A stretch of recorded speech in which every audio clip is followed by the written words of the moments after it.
The city of Bloomington is collecting public input on possible changes to the College Avenue and Walnut Street corridor. Lucas Gonzalez reports that it's the next step in a project that dates back several years. College and Walnut are Bloomington's main north-south thoroughfare, and the city wants to make it more accessible to bicyclists and pedestrians. Dozens packed city council chambers last week to offer opinions and talk about design concepts at meetings hosted by the city's planning and transportation department. We want to consider lots of options. We want to look at the outcomes we want to see as a community, which are very focused on improving safety and improving access.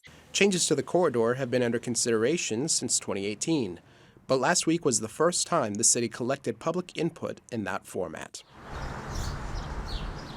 According to the city, there are about 150 crashes along the corridor each year, and over a 5-year period, there were 40 crashes resulting in serious injuries and 4 resulting in death.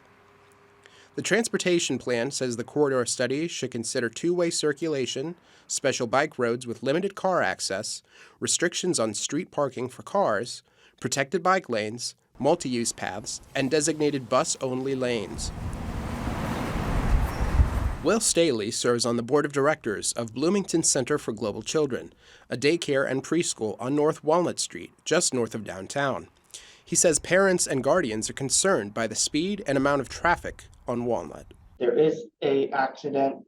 The accident isn't hitting those parked cars first, but rather both of those cars will travel into our building and potentially hurt any children. The center responded by installing a wooden fence surrounded by large tires between itself and the sidewalk as an extra barrier of protection from crashes.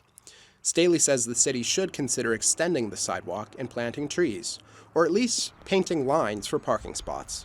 His greatest concern, however, is the speed at which drivers travel on Walnut.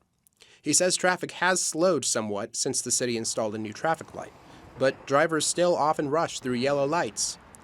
Staley is indifferent to making College and Walnut two-ways, but believes the city should reduce traffic speeds. Adding a little more crosswalks, maybe,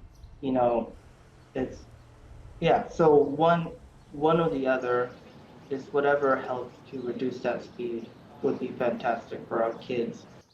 Public opinion on the two-way option is split. At one of last week's meetings, a participant spoke strongly against any changes to the corridor, saying it's a critical piece of infrastructure for drivers.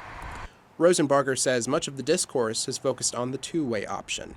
While that's not off the table, she emphasized that it's not the only option under consideration. People tend to get focused on particular designs or particular designs as solutions. And what we're talking about right now is looking at different designs and seeing how those score against the outcomes and goals we have as a community. For Indiana News Desk, I'm Lucas Gonzalez. Rosenbarger says the city wants to narrow a small list of design options based on the community input it has collected. That process is expected to last for several months.